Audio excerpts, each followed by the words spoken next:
მოგესალმებით, ჩვენ გახლავართ ბოლნისის მუნიციპალიტეტის სოფელ ხატავეთში. დღეს არის 2024 წლის 30 აგვისტო. სახეზე გვაქვს გამოხატული ბაქტერიული სილაქავე ბაქტერიოზი კაკალში, რომელიც საკმაოდ გავრცელებული დაავადებაა. განსაკუთრებით თანამედროვე სელექციური ტიპის ჯიშებში, ისეთში როგორიც არის ჩანდლერი. ეს კონკრეტული მცენარე არის ჩანდლერი. მიუხედავად იმისა, რომ ამ კონკრეტულ მცენარეს არანაირი წყლის დეფიციტი არ ქონია და საკვები ელემენტების პრობლემა საერთოდ. მისი მსგავსი პრობლემიდან გამომდინარე, რომელიც ჩანს, ვერ შეძლო წყლის სათანადო მიღება, გადაადგილება და ვერ უზრუნველყო მცენარის სათანადო გაგრილება. თითქმის არ არის ვეგეტაციაში შესული მეორე სავეგეტაციო პერიოდში, კი არა და საერთოდ არ აქვს ვეგეტატიური ნაწილი ახალი.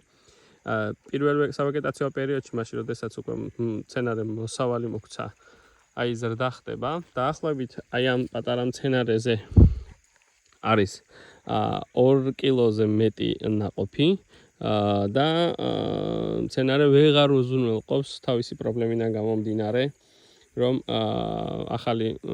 ახალი ვეგეტაციები დაიწყოს და მცენარე მაქსიმალურად გაგრილდეს და შევიდეს ფოტოსინთეზში, იმისთვის რომ სწორი აორთქლება მოახდინოს და ზოგადად აორთქლება მოახდინოს და ნივთიერებათა ცვლის ბალანსი შეინარჩუნოს. ასეთ მდგომარეობაში მცენარის სიკვდილი შეიძლება ითქვას გარდაუვალია, თუ არ ჩავერევით. ჩარევა უნდა მოხდეს ჩვენს მიერ შემუშავებული ფორმულის მიხედვით, მომზადებული ფითხის მეშვეობით.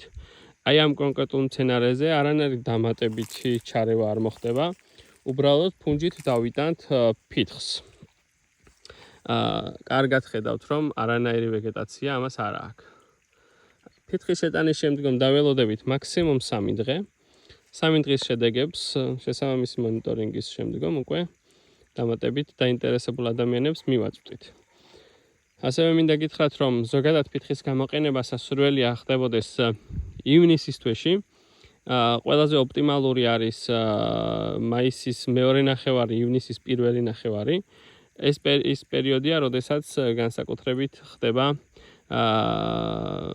წყლის გადაადგილება და ზოგადად წვენთა გადაადგილება განსაკუთრებით კაკლებში. ზუსტად ამ პერიოდში და ზუსტად ეს პერიოდია, როდესაც გამოხატავს კაკალი ამა თუ იმ მასში არსებულ პრობლემას.